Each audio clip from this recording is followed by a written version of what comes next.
ડીડીસીના મૂળભૂત સિદ્ધાંતો. ડીડીસી એ વિશ્વની સૌથી વ્યાપક લાઇબ્રેરી વર્ગીકરણ પદ્ધતિ છે.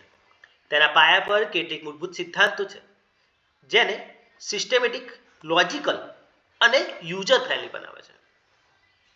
પ્રથમ છે ડેસિમલ પ્રિન્સિપલ એટલે કે દશાંશ પદ સિદ્ધાંત. સમગ્ર જ્ઞાનને 10 મુખ્ય વર્ગોમાં વહેંચવામાં આવ્યું છે. દરેક ક્લાસ ફરી 10 ડિવિઝનમાં અને દરેક ડિવિઝન 10 સેક્શનમાં. એટલે કે હંમેશા ડેસિમલ ફ્રેક્શનના આધારે સબ ડિવિઝન થાય છે. ઉદાહરણ તરીકે જોઈએ તો 500 એટલે કે પ્યોર સાયન્સ, 510 મેથેમેટિક્સ, 512 એલ્જીબ્રા અને 512.9 નંબર થિયરી. હાયરાર્કી પ્રિન્સિપલ એટલે કે ડીડીસીમાં જનરલથી સ્પેસિફિક ક્રમ આપવામાં આવે છે. શોર્ટર નોટેશન જેમાં બ્રોડર સબ્જેક્ટ, લોંગર નોટેશન માટે નેરો સબ્જેક્ટ.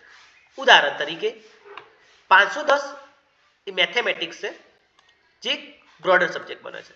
512 એલ્જીબ્રા જે મેથેમેટિક્સનું નેરો સબ્જેક્ટ છે. 512.9 એટલે કે નંબર થિયરી જે નેરોવરથી પણ નાનું છે. રિલેટિવિટી ઓફ સબ્જેક્ટ એટલે કે વિષયોની સંબંધિતતા. એક જ વિષય મલ્ટી ડિસિપ્લિનરી હોઈ શકે છે. ડીડીસીમાં વિષયને તેના કોન્ટેક્ટ મુજબ ગોઠવવામાં આવે છે. ઉદાહરણ તરીકે જોઈએ તો હિસ્ટ્રી ઓફ મેથેમેટિક્સ જેમાં 510.9 જેમાં મેથેમેટિક્સ હિસ્ટ્રી સાથે એક્સપેક્ટ કરે છે. મેથેમેટિક્સ એજ્યુકેશન એમાં 510.7 જે એજ્યુકેશન સાથે મેથેમેટિક્સને એક્સપેક્ટ કરે છે. ચોથું છે નોટેશનલ સિદ્ધાંત એટલે કે વિષય દર્શાવવા માટે અરેબિક નંબર 0 થી 9 નો ઉપયોગ થયો છે. નોટેશનમાં કન્સાઇઝ, યુનિવર્સલ, લેંગ્વેજ ન્યુટ્રલનો સમાવેશ થયો છે તથા ડેસિમલ પોઇન્ટથી ડિવિઝન સરળતાથી દેખાઈ શકે છે. ઉદાહરણ તરીકે જોઈએ તો 330 એ ઇકોનોમિક્સ માટે છે, 332 ફિનાન્શિયલ ઇકોનોમિક્સ માટે અને 332.1 મની. પાંચમું છે હોસ્પિટાલિટી ઓફ ન્યૂ સબ્જેક્ટ એટલે કે નવા વિષયો માટે સુગમતા. ડીડીસીમાં ડેસિમલ સિસ્ટમ હોવાથી નવા વિષયો માટે જગ્યા હંમેશા રાખી શકાય છે. ડેસિમલ એક્સપાન્શનથી નવા નંબર સહેલાઈથી ઉમેરાય છે. ઉદાહરણ તરીકે 006 એટલે કે સ્પેશિયલ કોમ્પ્યુટર મેથડ્સ, 006.3 જેમાં એઆઈ માટે છે, 006.7 એટલે કે વેબ ડિઝાઇન જેમાં નવી ટેકનોલોજી માટે જગ્યા મળે છે. મેનોમિક પ્રિન્સિપલ એટલે કે સ્મૃતિ સહાયક સિદ્ધાંત. ઘણા નંબર્સ મેનોમિક હોય છે એટલે કે નોટેશન જોતા જ વિષયનો અંદાજ આવે છે. ઉદાહરણ તરીકે 33 એટલે ઇકોનોમિક્સ એટલે કે 330 થી 339 બધા જ વિષયો ઇકોનોમિક સંબંધિત હશે. 82 એટલે લિટરેચર એટલે કે 820 થી 890 માં બધું જ સાહિત્ય રિલેટેડ પુસ્તકો હશે. Standard division principal. ડીડીસીમાં કેટલીક સ્ટાન્ડર્ડ સબ ડિવિઝન છે જે કોઈ પણ સબ્જેક્ટ સાથે જોડાઈ શકે છે. જેમ કે 0.09 એ હિસ્ટ્રી અને જીઓગ્રાફી છે, 0.03 ડિક્શનરી અને એન્સાઇક્લોપીડિયા માટે છે તથા 0.7 એજ્યુકેશન અને રિસર્ચ માટે છે.